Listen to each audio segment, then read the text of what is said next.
De número 26, diz assim a palavra de Deus: E os discípulos, vendo caminhar sobre o mar, assustaram-se, dizendo: É um fantasma, e gritaram com medo. Jesus, porém, lhes falou imediatamente, dizendo: Tende bom ânimo, sou eu, não temais. Me permita repetir esses versículos. E os discípulos, vendo caminhar sobre o mar, assustaram-se, dizendo: É um fantasma, e gritaram com medo. Jesus, porém, lhes falou imediatamente, dizendo: Tende bom ânimo, sou eu, não temais. Amém? Queridos, há uma história na Bíblia, e é uma das únicas histórias que se repetem nos 4 evangelhos: Mateus, Marcos, Lucas e João. A história da primeira multiplicação de Jesus, a primeira multiplicação de pães e de peixes que Jesus vai realizar. Interessante que essa história da primeira multiplicação de pães e peixes de Jesus é uma história que antecede o texto que nós lemos nesta noite. Jesus está acompanhado de uma multidão já faz certo tempo. Já faz certo tempo que Jesus está sendo acompanhado por uma grande multidão. E então Jesus, olhando para esta multidão, percebe que por causa desse certo tempo a multidão vem a ter fome. E esta fome é física. Então Jesus olha para um dos seus discípulos e vai dizer: O que vocês têm para alimentar esta tão grande multidão? Dentre os seus discípulos, Filipe vai tomar a palavra e vai dizer: Senhor, eu acabei de olhar aqui no caixa da igreja, na tesouraria do grupo de discípulos, e o que nós temos é muito pouco. É apenas 200 denários. E a multidão, Senhor, é grande demais. E o que seria 200 denários para alimentar esta tão grande multidão que está seguindo o Senhor? Só que nesta mesma história, nesta mesma ambiência, tem um discípulo chamado André. E André está no meio da multidão. E André encontra um garoto. E esse garoto traz consigo 5 pães e 2 peixinhos. André pede licença e diz: Senhor, eu estava andando no meio desta multidão e encontrei um jovem, encontrei um garoto. E esse garoto traz consigo 5 pães e 2 peixinhos. Mas o que é isso, Senhor? Para tão grande ou tamanha multidão que está rodeando nós. Só que esse garoto é interessante. E quantas vezes nós nos assemelhamos a este garoto? Por quantas vezes nós nos colocamos no lugar desse jovem, tendo tão pouco, apenas 5 pães e apenas 2 peixinhos. E quando olhamos para as multidões que está nos rodear, nós nos assustamos dizendo: não, o que nós temos é muito pouco, o que nós temos, o recurso é muito pequeno, e nós nos desesperamos. Só que esse garoto é inteligente, porque esse garoto não vai pegar o pouco que ele tem e vai colocar nas mãos de André, não. Ele não vai pegar o pouco que ele tem e vai colocar nas mãos de João, nem de Pedro, nem de Filipe, muito menos de Natanael. Ele vai pegar o pouco que ele tem e vai colocar nas mãos de quem é muito. Jesus é especialista em pegar aquilo que é pouco para resolver os grandes problemas da nossa história. Talvez você está na sua casa e você está dizendo: Tiago, a crise da saúde vai passar. Esse momento que nós estamos vivendo vai passar. E o que vai restar é a crise econômica. O que vai restar é a dificuldade financeira. E talvez você está no seu lar, pai de família, mãe que cuida dos seus filhos, e está dizendo: o recurso vai diminuir, as finanças vão diminuir. Mas eu tenho uma palavra para lançar na tua casa nesta noite.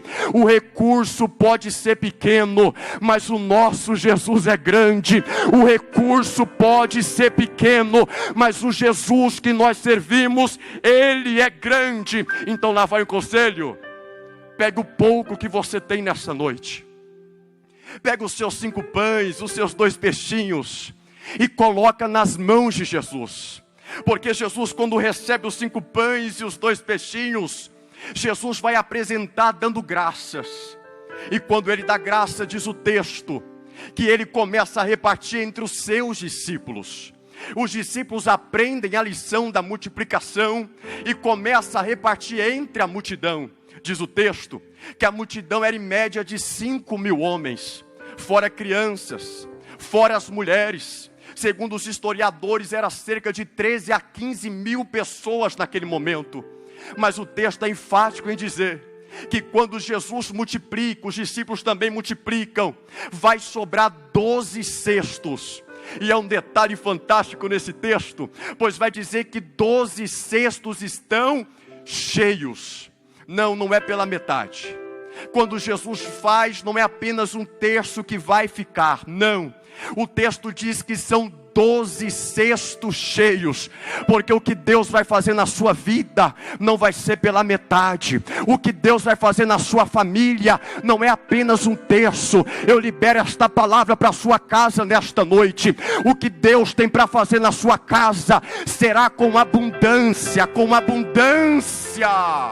de providência. Mas o texto ainda é insistente, porque diz que sobraram 12 cestos. Cá entre nós, se sobrasse apenas 2 cestos, estava bom demais. Se sobrasse 4, melhor ainda.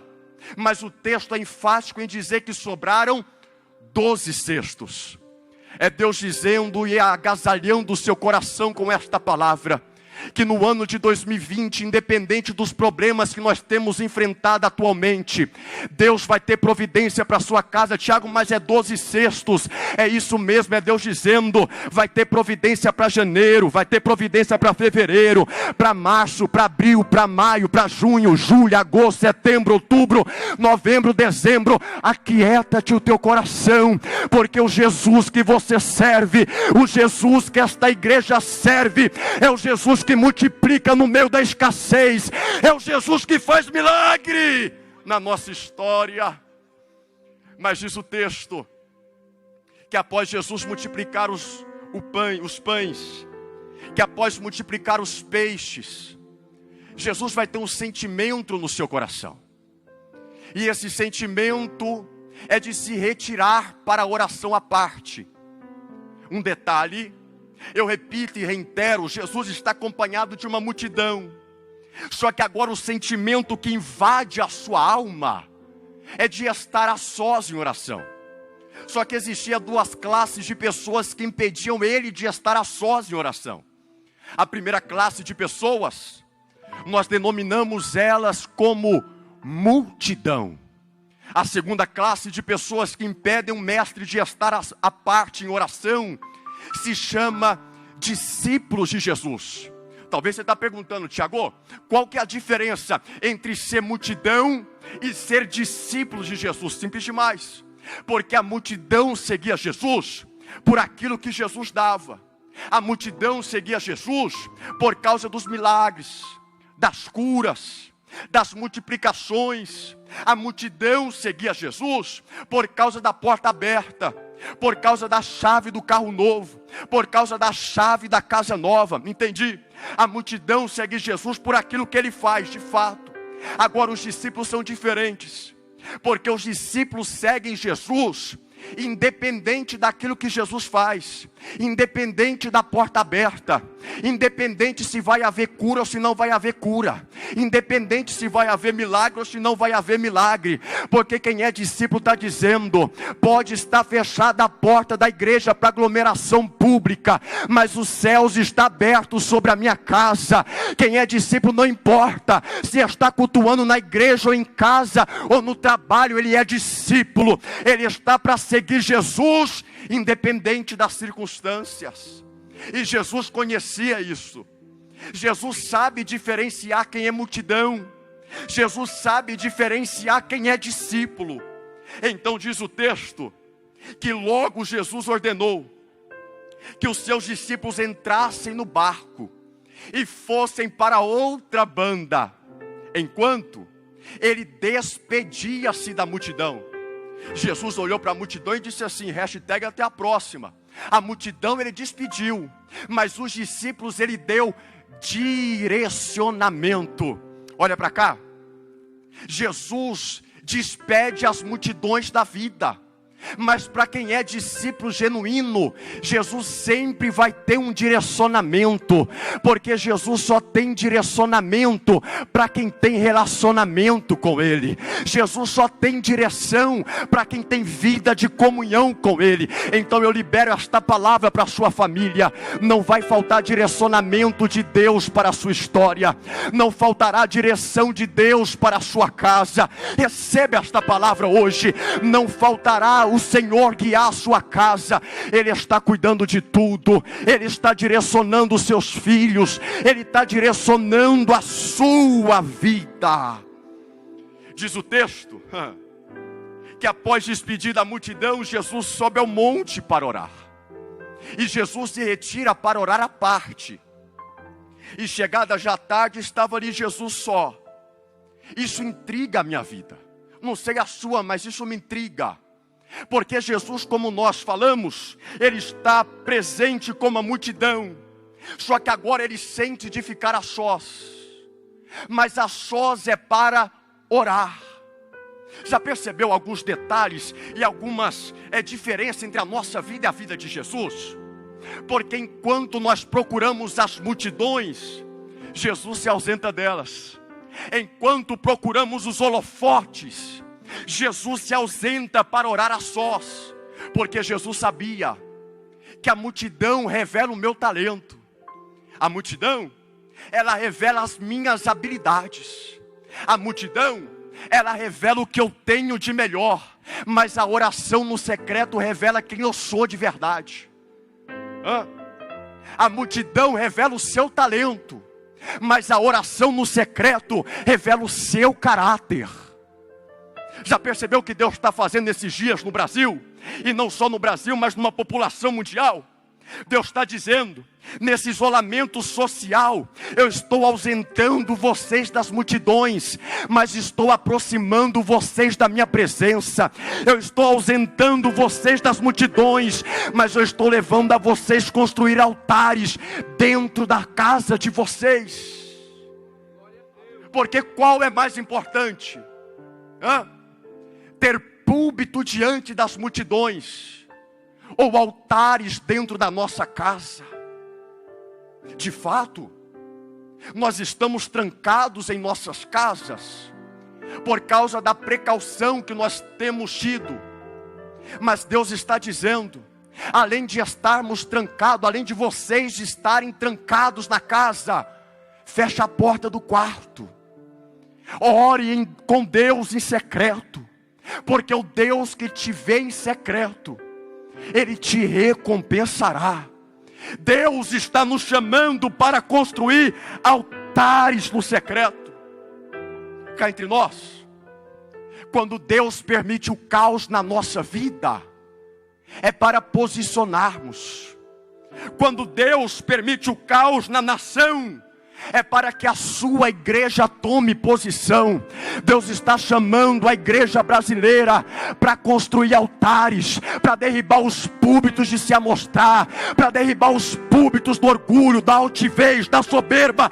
E Deus está dizendo: construa altares no teu quarto, construa altares com a sua família, construa altares com os seus da sua casa. Jesus está orando à parte. Só que diz o versículo 24 do capítulo 14, que o barco ao qual os discípulos entraram está navegando e já se encontra no meio do mar.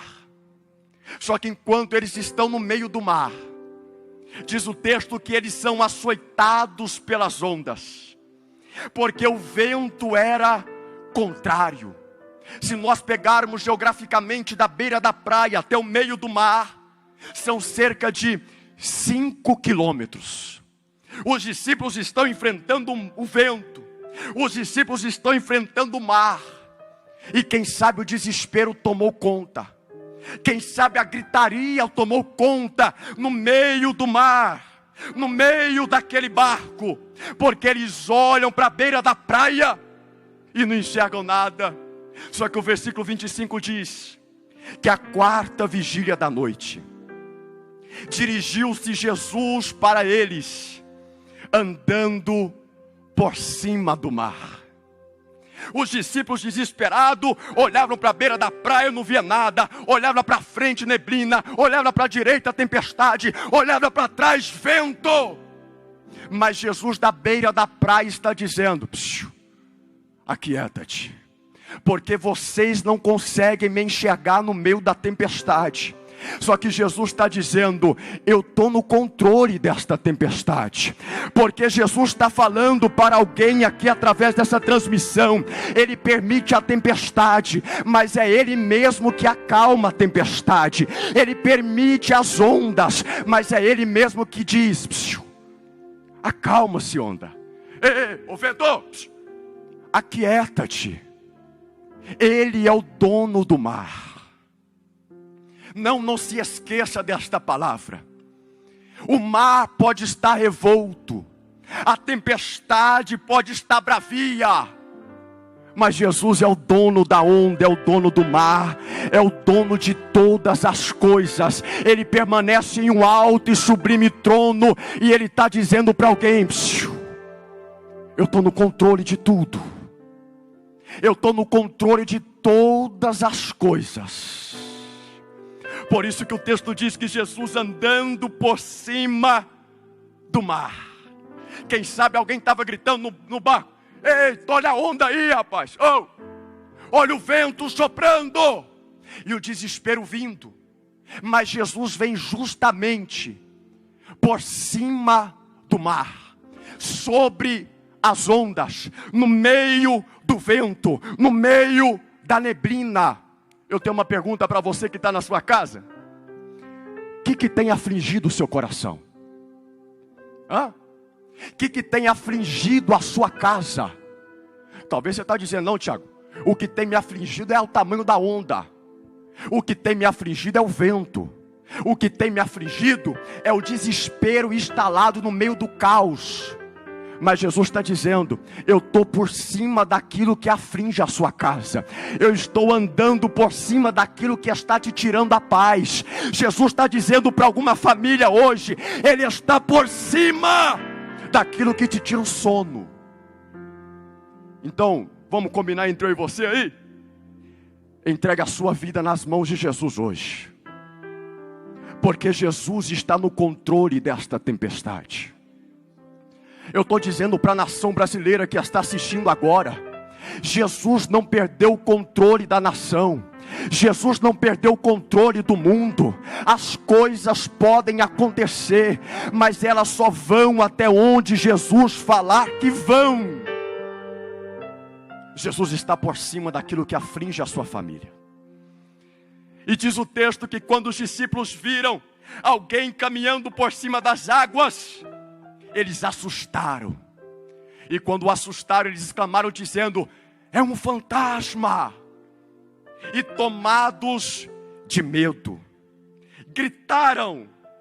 Mas diz o texto que imediatamente Jesus lhes disse: tende bom ânimo, sou eu, não temais. Quem sabe você está gritando de medo nesse dia. Quem sabe você olha para as finanças da sua casa e o medo toma conta de você. Mas Jesus chega imediatamente e diz: tende bom ânimo, sou eu, não temais. Jesus não prorrogará o teu sofrimento. Jesus chegará na hora certa. Alguém está dizendo: Tiago, por que Jesus não chegou antes da tempestade? Outros estão dizendo: Tiago, por que Jesus não chegou algumas horas antes? Alguns dias antes dessa calamidade no Brasil? Mas Jesus está dizendo para a casa de alguém: Ele vai chegar na hora certa.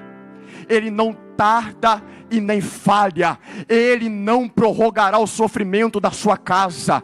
Ele não prorrogará o sofrimento da nação brasileira. Ele não prorrogará o nosso sofrimento. Ele vai chegar na hora certa e vai chegar por cima daquilo que tem afligido a nação. Jesus diz: tem de bom ânimo, sou eu, não temais. Sabe o que Jesus está fazendo? antes dele acalmar a tempestade, ele está olhando para os seus discípulos e está dizendo: tem de bom ânimo, sou eu, não temas não, não temas não. Jesus está dizendo: antes de eu acalmar esse caos, eu vou acalmar vocês. Antes de eu dar um basta nessa calamidade, eu estou acalmando o interior de vocês. Receba essa palavra, igreja do Senhor. Antes de Deus acalmar a nação brasileira e esse vírus que tem assolado o país, Deus acalmará a sua igreja. Deus está dizendo: tem de bom ânimo, sou eu, não temais. Porque Jesus sempre tem uma palavra de ânimo no meio do caos. Jesus sempre tem uma palavra de esperança no meio da tempestade. Nós não estamos em pânico, nós estamos em oração. Nós não estamos desesperados pela crise, nós estamos confiantes, pois nós estamos em Cristo. Eu vou repetir essa para você escrever no caderno da sua casa. Nós não estamos em pânico. Nós, igreja, estamos em oração. Nós não estamos desesperados pela crise, mas nós estamos confiantes em Cristo, porque aqueles que confiam no Senhor são como um monte de Sião, que não se abalam, mas permanecem para sempre. Glória a Deus. Eu encerro. Diz o texto que no meio da tempestade, versículo 28, respondeu-lhe Pedro e disse: Senhor, se és tu, Senhor. Eu gosto disso, porque no meio de uma tempestade, Pedro toma a palavra no barco e direciona a sua fala para Jesus. O que Pedro está nos ensinando é fantástico.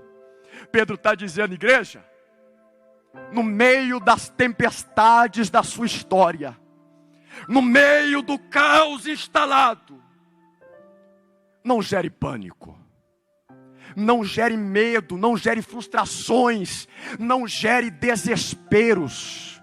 Tiago, o que eu vou fazer então? Segue Pedro, converse com Jesus no meio da tempestade. O texto da Bíblia diz: se o meu povo, que se chama pelo meu nome, se humilhar e orar, buscar a minha face, e se converter dos seus maus caminhos, diz Deus, eu os ouvirei, sararei a vossa terra e perdoarei os vossos pecados. Deus está convocando a igreja dele a se humilhar, a orar, a buscar a face dele, se converter dos maus caminhos, a conversar com ele no meio desta tempestade. Porque quando a igreja se levantar em concordância, em união, sabendo em quem nós temos crido, Deus se levantará e dirá: eu estou ouvindo as vossas orações, eu estou perdoando os vossos pecados, e eu estou trazendo cura sobre a vossa nação. Deus está esperando um posicionamento da igreja, porque Deus só permite o caos para posicionar a sua igreja. Eu encerro no texto. Diz o versículo 32, que quando subiram para o barco, acalmou-se o vento. Então, aproximaram os que estavam no barco e adoraram-no, dizendo: és verdadeiramente o Filho de Deus. E tendo passado para outra banda, chegaram à terra de Genezaré. Lembra da promessa que Jesus fez no início? Entrem no barco e passem para outra banda. O texto está dizendo que tendo passado para outra banda, chegaram à terra de Genezaré. Eu estava orando nesta manhã para ministrar-lhes nesta noite, E Jesus ministrou no meu coração dizendo: Tiago, sempre após a tempestade, vem o arco-íris. A igreja do Senhor está esperando o arco-íris.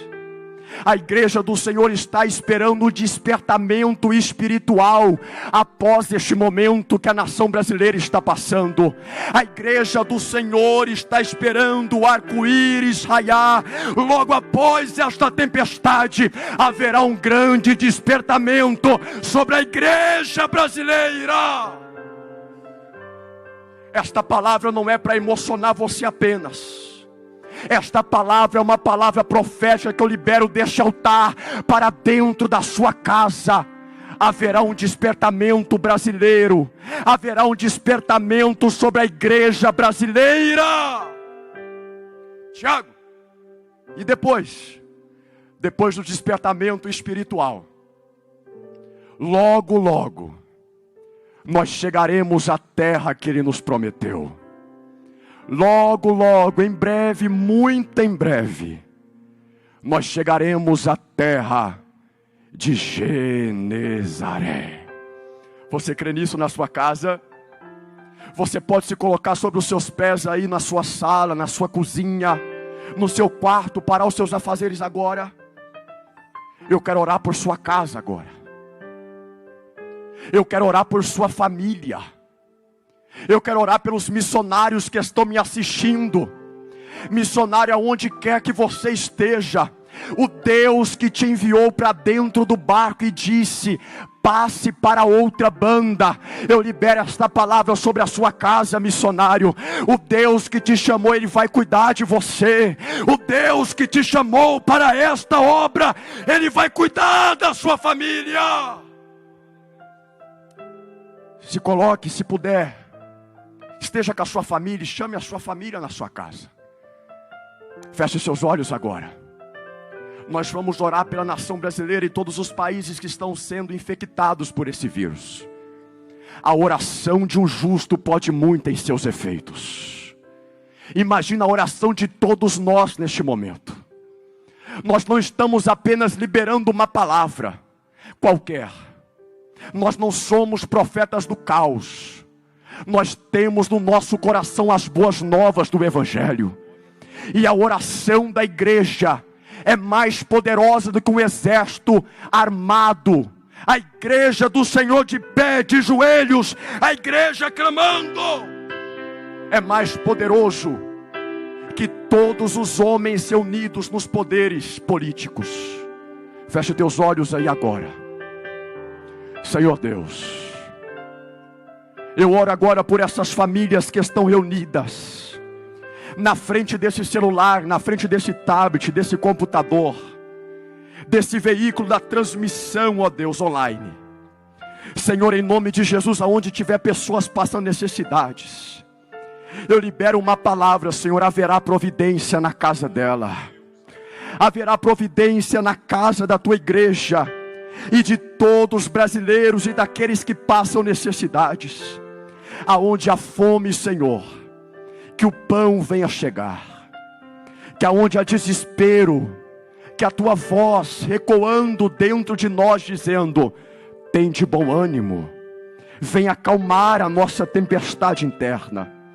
Deus, aonde houver um missionário que está no campo de batalha, aquieta o coração dele. Pois se o Senhor quem o chamou, o Senhor cuidará de todas as coisas. Senhor, aonde estiver, ó Deus, um ancião ouvindo esta transmissão, uma pessoa que está na zona de risco, guarda ela com teu sangue agora, Jesus. Que o sangue do Cordeiro repouse sobre a casa dos teus servos. Que o sangue do Cordeiro repouse sobre os umbrais das portas da tua igreja, sobre os umbrais das portas da nação brasileira, e que a morte não venha entrar na nossa casa. Senhor, abençoa os hospitais, abençoe os profissionais da saúde, abençoe aqueles que estão na linha de frente. Deus, abençoa, Senhor. Eu repreendo esse vírus pelo poder que há no nome de Jesus, e declaro paz na nação brasileira. Eu declaro um tempo de ânimo e um tempo de paz, de tranquilidade sobre a nação brasileira. Nós não nos desesperaremos pela crise, porque nós permaneceremos em Cristo. Deus continue nos guardando, não só hoje, mas sempre. Em nome de Jesus. Amém. Pastor Gerson.